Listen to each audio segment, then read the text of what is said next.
அவங்களுக்கு யாருமே இல்லை சொல்லி எனக்கு கேட்டாங்க ஆஃபீஸில். அப்போ நாங்கள் வந்து அந்த அம்மாவை கொண்டு இந்த மாதிரி ட்ரஸ்ட் ஆரம்பிக்கணுங்கிற எண்ணம் இல்லை, எங்கள் சொந்த வீட்டில் வச்சோம். ஆமாம், இந்த மாதிரி நடத்தணும்னு அப்பா சொன்ன எண்ணம் இல்லை. ஆனால் அந்த அம்மாவை வந்து என்ன பண்ணணும்னு தெரியாமல் வீட்டில் வச்சோம். அந்த வீட்டில் வச்சு ஒரு 3-4 நாளில் வீட்டில் வச்சோம். அப்புறம் இன்னொரு அம்மாவும் எனக்கு யாரும் இல்லை சார், நான் உங்களுக்கு தங்கிக்கிறேன் சொல்லி அந்த அம்மா வந்துட்டாங்க. ஸோ அப்புறம் 2 பேர் வீட்டில் வச்சோம். அப்போ ஒரு 6 மாதம் வீட்டில் அப்படியே வச்சுட்டு இருக்கும்போது அவள் என்னாச்சுன்னா முடியாமல் தனியாக ஒரு வீடு வாங்கி அங்கே வச்சு பராமரிச்சிருந்தோம். அப்புறம் ஒரு ஐயா வந்துட்டாருங்க, எனக்கு யாரும் இல்லை சார், நானும் உங்களுக்கு தங்கிக்கிறேன், இப்போ என்ன பண்ணுறேன்.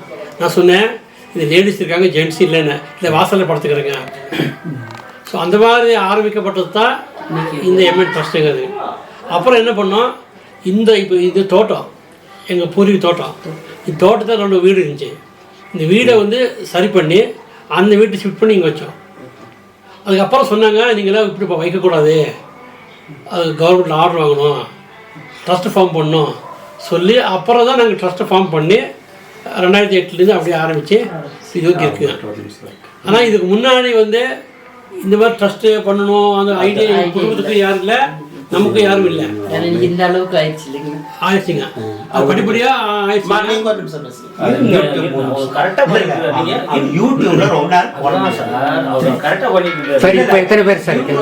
இப்போ வந்து முதியோர், ஆதரவற்றோர் சேர்ந்து 82 பேர் இருக்காங்க. 82 பேர். 82 பேர். இந்த செலவுக்கெல்லாம் எப்படி சார் சமாளிக்கிறீங்க? செலவுக்கு மேக்ஸிமம் எங்கள் ஓன் ஃபண்ட் தாங்க. என் பொண்ணு வந்து சைக்காலஜி டாக்டருங்க, அவங்க மாதம் 20 தராங்க. நாங்களும் போட்டு எங்கள் தோட்டத்து வருமானத்தில் கொஞ்சம் போட்டிருக்கோம். டோனர்ஸும் வர்றாங்க. 1 டே வெட்டிங் டே, இப்போ பிறந்த நாளைக்கெல்லாம் வருவாங்க. அவங்க 1 டே ஃபுட்டெல்லாம் ஹெல்ப் பண்ணுறாங்க. அவங்க சேர்த்து நடத்திட்டுருக்கோம். எப்படி சார் உங்களுக்கு இந்த சமூக சேவையில் ஆர்வம் இருந்துச்சு? இல்லை, சமூக சேவைங்கிறது ஆர்வங்கிறது எப்படின்னு கேட்டிங்கன்னா, ஒரு அம்மாவை வீட்டில் வச்சோம். ஒரு அம்மாவை, அதாவது தெரியாத அம்மா, தெரிஞ்ச அம்மா இல்லை, தெரியாத அம்மா வீட்டில் வச்சு அதன் மூலமாக தான் சமூக சேவை பண்ணவே இல்லையா, அதுக்கு முன்னாடி நாங்கள் பண்ணதில்லை. இப்போ உங்களுக்கு வந்து சமூக நலத்துறையிலேருந்து சப்போர்ட் இருக்கா? அவங்க கவர்மெண்ட் ஆர்டர் தர்றாங்க, பட் அவங்க ஹெல்ப் இல்லை. லைசன்ஸ் வாங்கிடுவோம், பட் அவங்க வந்து ஃபைனான்ஸ் பண்ணுறதில்ல. ஆனால் செக்கிங் மெயின்டெனன்ஸ் தரதில்லை. செக்கிங் வர்றாங்க, செக்கிங் மட்டும் விசிட்டு வராங்க, எப்படி நடத்துகிறாங்க, எப்படி போகிறாங்க வராங்க சொல்லி அதுக்கு செக்கிங் வர்றாங்க ஒழிய மற்றபடி வந்து அவங்களால வந்து ஃபைனான்ஸ் பண்ணுறதில்ல. ஃபண்டிங் ஹோம் இல்லை. அவன் எல்லாம் வச்சுருக்கோம். கவர்மெண்ட் என்னென்ன வாங்கணுமோ அத்தனை ஆர்டர் வாங்கி வச்சுருக்கோம். இன்கம் டேக்ஸ் டிபார்ட்மெண்ட்லேருந்து எல்லாம் வாங்கி வச்சுருக்கோம். ப்ராப்பராக ஒரு தனியாக ஒரு ஆடிட்டர் வச்சுருக்கோம். இதுக்கு ஒரு லாயர் வச்சுருக்கோம். அப்போ நாங்கள் என்னென்ன பண்ணுவோம் பண்ணிகிட்ருக்கோம். உங்கள் ஜிபே நம்பர் என்ன சார்? ஜிபே நம்பர் இங்கே இருக்குது, தர்றேன் சார். இல்லை சொல்லிடுங்க. இல்லை சொன்னால் அது யூடியூப்பில் போடுறதுக்காக 15 வச்சுக்குவார், அவர் அதில் கீழே போட்டுக்குவார். அந்த கார்டை இது பண்ணி ஸ்கேன் பண்ணி. சார் ஜிபே நம்பர் வந்து 9489854453. உடம்பு சரியில்லாதவங்களெல்லாம் எப்படி சார் வச்சு மெயின்டைன் பண்ணுறீங்க? சார் நாங்கள் வந்து இங்கே நர்ஸ் வச்சுருக்கோம், இருந்தாலும் ப்ரைவேட் ஹாஸ்பிட்டல் தான் கூட்டிகிட்டு போகிறோம். சாம்ராஜ் எஸ்டேட் ஹாஸ்பிட்டல் தெரியுங்களா, அங்கே தான் கூட்டிகிட்டு போகிறோம், அங்கே தான் அட்மிஷன் பண்ணுறோம். அதெல்லாமே கவர்மெண்ட் டீம் இங்கே வருதுங்க. மாதம் நம்ம கேத்தி கவர்மெண்ட் ஹாஸ்பிட்டல்லேருந்து ஒரு டீம் வர்றாங்க. அப்புறம் நர்சஸ் வந்து வீக்லி ஒன்ஸ் வந்து பிபி சுகர் பார்க்குறாங்க. அதுவும் இல்லாமல் எங்கள் நர்ஸை வச்சு நாங்களே டெய்லி மெயின்டைன் பண்ணிகிட்ருக்கோம். கொஞ்சம் மென்டல் டிசார்டர் அவங்களுக்கு வந்து கவர்மெண்ட் ஹாஸ்பிட்டல் ஊட்டிலேருந்து மருந்து வாங்குகிறோம். எவ்ரி மந்த்து கூட்டிகிட்டு போய் அவங்களுக்கு மருந்து வாங்கி கொடுத்துருவோம். இங்கே யாராவது டெத் ஆகிட்டா என்ன சார் பண்ணுறீங்க? சார் டெத்து நாங்களே பண்ணிடுறோம். நாங்கள் குன்னூர் வண்ணாப்பேட்டையில் வந்து அடக்கம் பண்ணிடுவோம். இங்கே எப்படி சார் எல்லா சமூகத்தை சேர்ந்தவங்களும் இருக்காங்களா அல்லது எல்லாமே இருக்காங்க. இதில் வந்து பார்த்திங்கன்னா இந்து, முஸ்லீம், கிறிஸ்டின்னு பார்க்குறதில்ல. எல்லாத்தையும் யாருக்கு ஆதரவு இல்லையோ நாங்கள் வச்சுக்கிறோம். அது பாகுபாடு இல்லாமல் பண்ண மாட்டோம். லோக்கல்லேருந்து வருவாங்க, தமிழ்நாட்டிலேருந்து கேரளாவில் வராங்க. வேறு எதாவது கேள்வி? அவங்க தான் குடும்பத்தை 20 வருஷம் 30 வருஷம் ஆச்சுன்றாங்களா? இவர் வேலைக்கு போயிட்டு இருந்த நியூஸ் இல்லாம நீ கேளு. ஆமா, நீ கேளுங்க. இப்ப கேளுங்க, கேட்டீங்கன்னா நீங்க சொல்லுங்க உங்களோட அனுபவத்தை. ஊட்டியில் அந்த அம்மா நிற்க வச்சுட்டு வந்து என்ன கேட்டாருங்க, அந்த அம்மாவை நம்ம வளர்க்குறான்னு சொல்லி. அந்த அம்மாவை தூக்கி எடுக்கணுங்க. தூக்கி எடுக்கணுங்க. அவங்கள சரின்னு சொல்லி ஊட்டியில் நிற்க வச்சு வந்து கூப்பிட்டு நாங்கள் 2 பேரும் சேர்ந்து தான் நடத்துகிறோம். நிறைய பிரச்சனை இருக்குமே, அது எப்படி சமாளிக்க? எல்லா பிரச்சனையும் இருக்குங்க. எல்லாத்தையும் நாங்கள் 2 பேர் சேர்ந்து தான் அதை இது பண்ணிட்டு இருக்கோம். ஃபர்ஸ்ட் அந்த அம்மா கூட்டிட்டு வந்தார் இல்லைங்களா? அப்போ நீங்க சம்மதம் பண்ணீங்களா? ஆமாம், நான் அவரை ஊட்டியில் நிற்க வச்சு என்னை கூப்பிட்டு சொல்லித்தான் நான் கூட்டிகிட்டு வந்தேங்க அவருக்கு வீட்டில். ஆமாம், அந்த அம்மாவை அப்படி இது பண்ணி தூக்கி எடுத்துகிட்டு வந்தாருங்க. அவங்க இன்ன வரைக்கும் யார் வந்தாலும் அந்த மாதிரி அவங்களுக்கு தான் நம்ம செய்யணும்னு சொல்லி இது பண்ணியிருக்கோம். இங்க மொத்தமா இப்போ எத்தனை பேர் இருக்காங்க? இப்போ 82 பேருங்க. எத்தனை ஆண்கள் இருக்காங்க, எத்தனை பெண்கள்? எவ்வளவு லேடிஸ் எவ்வளவு ஜென்ஸ் இருக்காங்க? 40 44 40 அது ரெண்டு each. 44 இருக்கிறோம். குழந்தைங்க யாராவது சின்ன வயசுல இருக்கிறவங்க இருக்காங்களா? ஒரு 2 பேருக்கு இருக்காங்க. அவங்க படிக்க போறாங்க ஸ்கூல்ல? இல்ல இது அந்த மாதிரி குழந்தை வயசுல எல்லாம் 40 வயசு தாங்க. நம்ம தெரிஞ்சுக்கிறதுக்காக நீங்க என்னென்ன இதெல்லாம் பாக்குறீங்க பண்றீங்க தெரிஞ்சுக்கிறதுக்காக. சார் இது என்ன பார்த்தீங்கன்னா சேனல் நடத்துறாரு, அதுல உங்களை பத்தி ஒரு வீடியோ போடுவாரு. பாக்குற யாராவது ஒருத்தர் எங்களை நாங்க வந்த மாதிரி மேடம் வந்த மாதிரி யாராவது 4 பேர் வரலாம். அதுக்கு ஒரு ஆக்சுவலாக இது வந்து ஒரு ஓல்டேஜ் ஹோமுங்க, முதியோர் இல்லம் தான். ஓ சரி. இருந்தாலும் ஆதரவற்ற வச்சிருக்கோம். சின்ன வயசு பசங்களை வைக்கிறது இல்லை. அது 18 வயசு கீழே யாரும் இப்போ ஆரம்பிச்சு அதுக்கு 18 வயசு கீழே யாரும் சேர்க்கறது இல்லை. 18க்கு மேலேங்க. மனநலம் பாதிக்கப்பட்டவங்க யாராவது இருக்கு? இப்போ கவர்மெண்ட் ஆர்டர் வாங்கியிருக்கோம் வைக்கிறக்க வேண்டி. அவங்க இப்போ 15 பேர் இருக்காங்க. 15 பேர் வந்து அதாவது மென்டல் டிசார்டர் இருக்காங்க பார்த்தீங்களா, அவங்க வந்து ஏஜ் குரூப் இல்லை. 40 மேலே வச்சுருக்கோம். ஏன்னா எந்த ஏஜ் இருந்தாலும் அவங்களுக்கு ஒன்றும் தெரியாது. ஆமாங்க, அதாவது 18க்கு மேலே வச்சுருக்கோம் எல்லாத்தையுமே. அவங்க வேலையை அவங்களே செஞ்சுற மாதிரி ஆளுங்க இல்லை இல்லை, அவங்களுக்கு எல்லாமே நாம தான் செய்யணும். அவங்க செய்ய முடியாதுங்க. நம்ம தான் செய்யணும். வெட்டி நகை வெட்டி தலைவாரி எல்லாம் செய்யணும். எல்லாமே நம்ம தான் செய்யணும். எல்லாம் செய்யணும். அவங்க என்ன பண்ணுறாங்கன்னா நடமாடுறாங்க. ஒரு சொல்லிட்டே இருக்கணும், ஒவ்வொரு வார்த்தையும் சொல்லிட்டு வேலையை சொல்லிட்டு இருக்கணும். மூஞ்சி கழுவுறது மூஞ்சி கழுவுவாங்க, குளியில நம்ம குளிக்க சொன்னா தான் செய்வோம். ஆமாம். சொன்னா இந்த செய்யணும். சேவை செய்யறதுக்கு எத்தனை பேர் இருக்கிறாங்க? அவங்க 12 பேர் இருக்காங்க. சம்பளம் கொடுத்து எல்லாம் சம்பளம் தாங்க. நீங்க கொடுத்தாங்க. சரி ஆமா. அப்புறம் சார் இப்போ அவங்க வாலண்டரினா ஒரு நாள் அம்மா செய்வாங்க. மட்டும் சர்வீஸ் செய்யறாங்க. அவங்க கோயம்புத்தூர் போயிருக்காங்க. அவங்க வந்து இங்கேயே தங்கி சர்வீஸ் பண்றாங்க. இப்போ சர்வீஸ் என்னன்னா ஒரு நாள் பண்ணலாங்க, 2 நாள் பண்ணலாம், வருஷம் பூரா பண்ணணும். இப்போ காலை 7 மணிக்கு டீ கொடுக்கணும், 9 மணிக்கு டிஃபன் தரணும், 18க்கு டீ தரணும், டிஃபன் தரணும், எல்லாம் தரணுங்க. அப்போ வந்து சர்வீஸ்க்கு ஆள் இல்லைன்னா நம்ம போயிருக்கோம். ஸோ நாங்கள் எக்ஸ்ட்ரா வச்சுருக்கோம். லேபர்கிட்டே சாப்பாடு சமயம் எக்ஸ்ட்ரா, ஏன்னா எங்கள் சாப்பாடு லீவுன்னு வச்சுங்க பட்டினி ஆயிடுவாங்க. ஸோ அதனால் 2 பேர் எக்ஸ்ட்ரா வச்சு வேலை செஞ்சுட்ருக்கோம். அவங்களுக்கு வேலை நேரம் எப்படிங்க? காலை 6 ஷிஃப்ட்டுங்க. காலை 6 to 2:30, அப்புறம் வந்து 9 மணி to 6 மணி. சரி. இப்போ நைட்டு தனி ஆள் இருக்காங்க வச்சுருக்காங்க. அவங்க எல்லாம் இங்கே பக்கத்துலேயே இருக்காங்க. பக்கத்துலேருந்து வந்து போயிடுவாங்க. அவங்க கூட சேர்ந்து ஹெல்ப் பண்ணுவீங்க? ஆமா, நாம எல்லாமே பண்றோம். நாங்கள் இதை பண்ண மேடம். இப்போ என்ன கேட்டிங்கன்னா வாக்கப்பட்ட வழியாக தப்பிக்க முடியாது. அதாவது அவங்களுக்கு வந்து டியூட்டி, நம்ம சர்வீஸ் பண்ணுறாங்க. ஆமாம், அவங்க டைம் வேலை போயிடுவாங்க, எங்களுக்கு டைம் இல்லையா. அவங்க இருந்தாலும் இல்லைன்னா நாம செஞ்சாங்க, வேற வழியே கிடையாது. ஒருத்தர் லீவ் போட்டா 2 மணி அவங்க போயிடுவாங்க. நம்ம போக முடியாது. சார் இப்போ டெய்லி இங்கே தான் எங்க வீடு மேல நம்ம காலையில் பார்த்தீங்கன்னா 82 பேரில் சில பேர் யூரின் மோஷன் போயிடுவாங்க பெட்டில். அதை க்ளீன் பண்ணணும் சரிங்களா. அப்போ அதுக்கு டாய்லெட்டில் கழுவணும், பாத்ரூம் கழுவணும், பெரியல் போடணும், ஆர்பிக்கு போடணும், அந்த வேலைலாம் இருக்குங்க. ஸோ அந்த பெட்டை வெளியே காய வைக்கணும், அவங்க ட்ரெஸ்ஸை துவைக்கணும், அவங்க குளிப்பாட்டணுங்க. ஸோ இது நிறைய வேலை இருக்குது. எல்லாமே நார்மல் மக்கள் இல்லை. இல்லை அதான் நார்மலாக அவங்க வேலையை அவங்க செய்தா ஒரு பிரச்சனை இல்லை. மொத்தத்தில் ஒரு 20 பேர் தான் தானே குளிச்சுக்கிறாங்க. மற்றவங்க பூரா குளிப்பாட்டுங்க, குளிப்பாட்டணும், அவங்க ட்ரெஸ்ஸை துவைச்சு தரணும். உங்களுக்கு ஒரு இந்த கேட்கக்கூடியது கேள்வி, ஒரு சலிப்பு வருது இல்லையா சார்? அது அவன் உண்மைதான். ஏன்னா நாங்கெல்லாம் அதில் பட்டு வந்திருக்கோம். எவ்வளோ நம்ம சம்பளத்தாலும் வந்தாலும் ஒரு அடிப்பட்டு 4 நாள் பார்ப்பாங்க, 5 நாள் தூக்கிட்டு வந்து டொக்கு காப்பி 3 மணிக்கு கூப்பிட்டு வேண்டிய சாப்பிட்டு 5:30 மணிக்கு கொடுப்பாங்க. சார் இதில் என்னன்னு கேட்டிங்கன்னா சரி சலிச்சது பிரயோஜனம் இல்லைங்க. நீங்கள் சார் அதான் சொல்கிறேன், எப்பவுமே உங்கள் விருப்பம் அந்த தியாகம் இருக்கு பாரு, அந்த விரும்புகிறேன். இது ப்ராப்பர் இருக்குன்னா 60க்கு மேலே ஆனால் குழந்தை ஆயிடுவாங்க சொல்லி சரிங்களா சார். இப்போது நம்ம போட்டி போடுற வயசு இல்லை. அங்கெல்லாம் வாழ்ந்து வந்தவங்க அவங்கள்ட்ட போய் நம்ம போட்டி போட்டு பிரயோஜனம் இல்லைங்க. நாங்கள் 10 சொன்னாலும் கேட்க மாட்டாங்க. நம்ம தான் அவங்க பாணிக்கு மாறி நம்ம வேலை செய்யணுங்க. ஆமாம். இப்போ என்னன்னா நம்ம வேலையை பண்ணுறதுங்க. நாங்கள் கல்யாணம் காட்சிக்கு போகிறதில்ல, போகிறதில்லைங்க. ஒரு சாவு சங்கடத்துக்கு நைட்டில் போவோம், 5:30 மணிக்கு எல்லாம் முடிச்ச அப்புறம் தான் அவங்க கேட்க போகிறோம். அந்த நம்ம முகூர்த்தத்துக்கு போக முடியாதுங்க. அதை முடிச்ச பின்னாடி தான் நைட்டில் போய் மதியானம் சாப்பாடு முடிச்சு அதுக்கப்புறம் அதான் போயிட்டு வருங்க. 4 மணி டீ கொடுப்பாங்க. 4 மணிக்கு டீ சேல்ஸ் கொடுத்த உடனே அவர் கொஞ்சம் ஃப்ரீயாக இருக்கும். அப்புறம் தான் ஒரு செலவு வாங்க போகிறதுக்கோ சொந்த போய் பார்க்கறதுக்கு போகிறோம். மேக்ஸிமம் போகிறது இல்லைங்க. முழுசா இதுல இருக்கிறோம்ல, அப்ப போக முடியாது. போக முடியாது. ஏன்னா காலையில் வந்த உடனே ஏதாவது ஒரு கை கிட்டுறோம், எல்லாம் பண்ணுறோம், பூரி பண்ணுறோம், எல்லாமே பண்ணி கொடுக்குறோங்க அவங்களுக்கு. நம்ம வீட்டுல எப்படி ஆமாம், பண்ணாம அதே மாதிரி தாங்க. இப்போ காலையில் எந்திரிச்ச உடனே முதல் ஃபோன் வருங்க, இந்த பெட்டில் ஈரி போயிட்டாங்க, பக்கத்து வீட்டுக்காரங்க.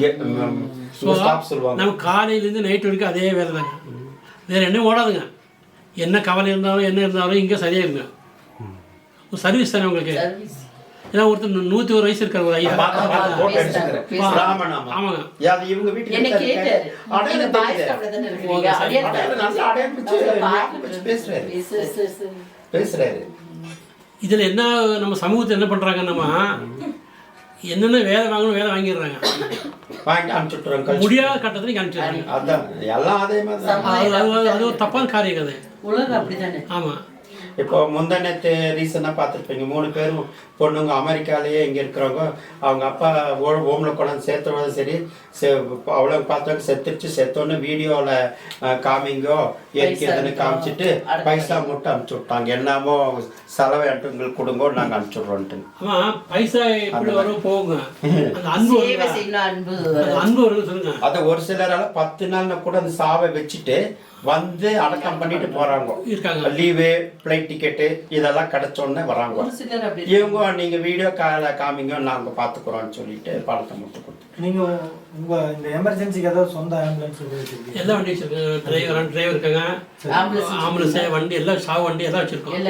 நாங்கள் எதுவுமே இங்கே உள்ள பார்த்தீங்கன்னா எதுவுமே வந்து மற்றவங்க நாங்கள் வந்து டிபெண்ட் பண்ணுறதில்ல. தண்ணி கூட பஞ்சாயத்தில் வாங்குறதில்ல. எல்லாமே நான் சொந்தமாக வச்சுருக்கோம். சொந்தமாக கிணறு, சொந்தமாக மோட்டரு, எதுவுமே கவர்மெண்ட் நம்பி இந்த இது பண்ண முடியாது. பண்ணுறதுங்க. நாங்கள் தனியாகவே இந்த லேண்ட் ஃபுல்லாகவே நம்ம வாங்கிக்கிறோம். சொந்த பூமி தாங்க. பில்டிங் யார்கிட்டுமே வாடகைக்கோ அதுவும் இல்லை. ஸோ குட்டியை நட்டு நம்ம வீடுங்க, இது நம்ம வீடு. ஏன்னா இல்லை என்ன கேட்டிங்கன்னா இந்த முதியோர் ரொம்ப அசிங்கம் பண்ணுறாங்க. ஸோ ஒரு பக்கத்தில் வீட்டில் இருந்தால் வாடகை பண்ணுற ஒன்று பக்கத்து வீட்டுக்கு தகுந்தா பண்ணுவார். ஸோ அந்த ப்ராப்ளம் எங்களுக்கு இல்லை. சுற்றி தோட்டம் நம்ம தோட்டம் நம்மளுங்களா ஏரியானால சுத்தமாகவும் வச்சிருக்கீங்க. நிறைய போயிருக்கிறோம், ஆனால் இங்கே நல்லாவே இருக்குது. இதில் ஜென்ஸுக்குள்ளே ஒரு பிரச்சனை வர்றதில்ல, லேடிஸ்குள்ளே தான் பிரச்சனை. ஏன்னா துணி காய் போடுறதில்ல, காய் போட்டுருவாங்க ஒரு அம்மா, இந்த அம்மா தள்ளி விட்ருவாங்க, அதை அவங்க துணி போட்டுருவாங்க. அதுக்காக வீடு நிறைய ஏரி வச்சுருக்கோம், நீ பார்த்துக்கலாம். கம்பி நிறைய கம்பி வச்சுருக்கோம், பைப் வச்சுருக்கோம், துணி காய் போட வேண்டிய சின்ன சின்ன ப்ராப்ளம் வருங்க. அது சமாதானம் பண்ணிட்டு அப்படியே போகணும். என்ன கேட்டீங்கன்னா எந்த நேரம் என்ன நடக்கும் அவங்களுக்கு யாருமே இல்லை சொல்லி எங்களுக்கு என்ன கேட்டாங்க ஆஃபீஸில். அப்போ நாங்கள் வந்து அந்த அம்மாவை கொண்டு இந்த மாதிரி ட்ரஸ்ட் ஆரம்பிக்கணுங்கிற எண்ணம் இல்லை, எங்கள் சொந்த வீட்டில் வச்சோம். ஆமாம், இந்த மாதிரி நடத்தணும்னு அப்பா சொன்ன எண்ணம் இல்லை. ஆனால் அந்த அம்மாவை வந்து என்ன பண்ணணும்னு தெரியாமல் வீட்டில் வச்சோம். அந்த வீட்டில் வச்சு ஒரு 3-4 நாளில் வீட்டில் வச்சோம். அப்புறம் இன்னொரு அம்மாவும் எனக்கு யார் இல்லை சார், நான் உங்களுக்கு தங்கிக்கிறேன் சொல்லி அந்த அம்மா வந்துட்டாங்க. ஸோ அப்புறம் 2 பேர் வீட்டில் வச்சோம். அப்போ ஒரு 6 மாதம் வீட்டில் எப்படியே வச்சுட்டு இருக்கும்போது அவள் என்னாச்சுன்னா முடியாமல் தனியாக ஒரு வீடு வாங்கி அங்கே வச்சு பராமரிச்சிருந்தோம். அப்புறம் ஒரு ஐயா வந்துட்டாருங்க, எனக்கு யார் இல்லை சார், நானும் உங்களுக்கு தங்கிக்கிறேன், இப்போ என்ன பண்ணுறேன். நான் சொன்னேன், இது லேடிஸ் இருக்காங்க, ஜென்ட்ஸ் இல்லைன்னு, இல்லை வாசலில் படுத்துக்கிறேங்க. ஸோ அந்த மாதிரி ஆரம்பிக்கப்பட்டது தான் இந்த எம்என் ட்ரஸ்ட்டுங்கிறது. அப்புறம் என்ன பண்ணோம், இப்போ இது தோட்டம், எங்கள் பூர்வீக தோட்டம். இந்த தோட்டத்தில் 2 வீடு இருந்துச்சு. இந்த வீடை வந்து சரி பண்ணி அந்த வீட்டை ஷிஃப்ட் பண்ணி இங்கே வச்சோம். அதுக்கப்புறம் சொன்னாங்க, நீங்களாம் இப்படி இப்போ வைக்கக்கூடாது, அது கவர்மெண்ட்டில் ஆர்டர் வாங்கணும், ட்ரஸ்ட்டு ஃபார்ம் பண்ணணும் சொல்லி அப்புறம் தான் நாங்கள் ட்ரஸ்ட்டை ஃபார்ம் பண்ணி 2008 அப்படியே ஆரம்பித்து இதுக்கு இருக்குங்க. ஆனால் இதுக்கு முன்னாடி வந்து இந்த மாதிரி ட்ரஸ்ட்டு பண்ணணும் அந்த ஐடியா குடும்பத்துக்கு யாரும் இல்லை, நமக்கு யாரும் இல்லை. இந்த அளவுக்கு ஆயிடுச்சு இல்லைங்களா? ஆயிடுச்சுங்க, அது படிப்படியாக ஆயிடுச்சு.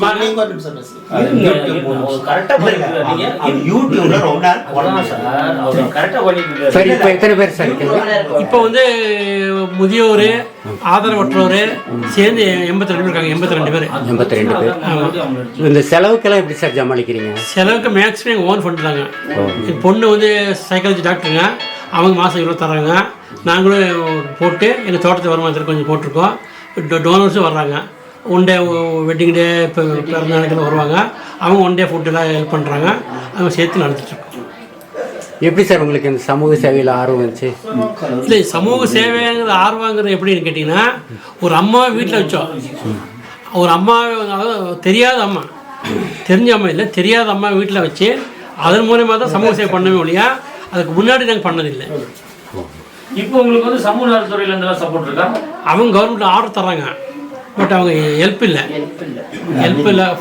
பெர்மிஷன்லாம் கிடைக்கிறது. லைசன்ஸ் வாங்கிடுவோம், பட் அவங்க வந்து ஃபைனான்ஸ் பண்ணுறதில்ல.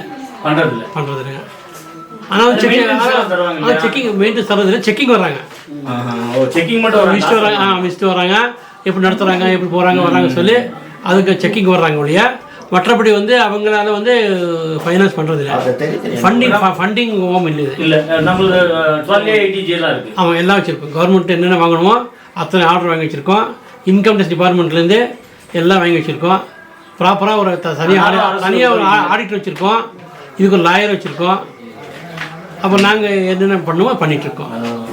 உங்கள் ஜிபே நம்பர் என்ன சார்? ஜிபே நம்பர் இங்கே இருக்குது, தரேன் சார். இல்லை சொல்லிடுங்க. இல்லை சொன்னால் அது யூடியூப்பில் போடுறதுக்காக 15 வச்சு வேறு ஒரு அதில் கீழே போட்டுக்குவார். அந்த கார்டை இது பண்ணி ஸ்கேன் பண்ணி. ஜிபே நம்பர் வந்து 9489854453.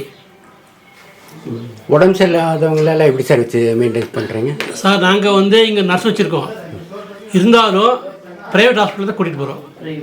சாம்ராஜ் எஸ்டேட் ஹாஸ்பிட்டல் தெரியுங்களா, அங்கே தான் கூட்டிகிட்டு போகிறோம். அங்கே தான் அட்மிஷன் பண்ணுறோம். அதெல்லாமே கவர்மெண்ட் டீம் இங்கே வருதுங்க. மாதம் நம்ம கேத்தி கவர்மெண்ட் ஹாஸ்பிட்டல்லேருந்து ஒரு டீம் வர்றாங்க. அப்புறம் நர்சஸ் வந்து வீக்லி ஒன்ஸ் வந்து பிபி சுகர் பார்க்குறாங்க. அதுவும் இல்லாமல் எங்கள் நர்ஸை வச்சு நாங்களே டெய்லி மெயின்டைன் பண்ணிகிட்ருக்கோம். கொஞ்சம் மென்டலி டிசார்டர் அவங்களுக்கு வந்து கவர்மெண்ட் ஹாஸ்பிட்டல் ஊட்டிலேருந்து மருந்து வாங்குகிறோம். எவ்ரி மந்த்து கூட்டிகிட்டு போய் அவங்களுக்கு மருந்து வாங்கி கொடுத்துருவோம். இங்கே யாராவது டெத் ஆகிட்டா என்ன சார் பண்ணுறீங்க? சார் டெத்து நாங்களே பண்ணிடுறோம். நாங்கள் குன்னூர் வண்ணாப்பேட்டையில் வந்து அடக்கம் பண்ணிடுவோம். இங்கே எப்படி சார் எல்லா சமூகத்தை சேர்ந்தவங்களும் இருக்காங்களா அல்லது எல்லாமே இருக்காங்க. இதில் வந்து பார்த்திங்கன்னா இந்து முஸ்லீம் கிறிஸ்டின் பார்க்குறதில்ல. எல்லாத்தையும் யாருக்கு ஆதரவு இல்லையோ நாங்கள் வச்சுக்கிறோம். அது பாகுபாடு இல்லாமல் பண்ண மாட்டோம். லோக்கல்லேருந்து வருவாங்க, தமிழ்நாட்டிலேருந்து கேரளாலாம் வராங்க. வேறு எதாவது கேள்வி? அவங்ககிட்ட கேளு 2 வார்த்தை. அவங்க தான் குடும்பத்தை கவனிச்சு 20 வருஷம் 30 வருஷம் ஆச்சுன்றாங்க. இவர் வேலைக்கு போயிட்டு இருந்த நியூஸ் இல்லைன்னா நீ கேளு. ஆமா நீங்க கேளுங்க. இப்ப கேளுங்க, கேட்டீங்கன்னா நீங்க சொல்லுங்க உங்களோட அனுபவத்தை.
அவர் பாய் தெரியுதா பாருங்க. பாய்ங்க பாய் தெரியுதாரு. Right okay. நான் நிட்டா இதை எடுத்தியா இந்தா இதுக்கு முதல்ல அவர் எடுத்துட்டாரு வீடியோ பண்றாரு. இது இவரோடது பர்த்டேது. ஓ, சரி. அவங்கள கொடுத்துட்டோம். சரி சரி இது நீங்களா வந்து கொடுத்துட்டாங்கல்ல. இடையில நான் இருக்கிறேன். அப்படியே இல்லை. சரி நீங்க அப்படி நின்னீங்க நல்லா தெரியுங்க. பக்கத்துல நின்னீங்க நல்லா தெரியுங்க. பக்கத்துல நின்னீங்க.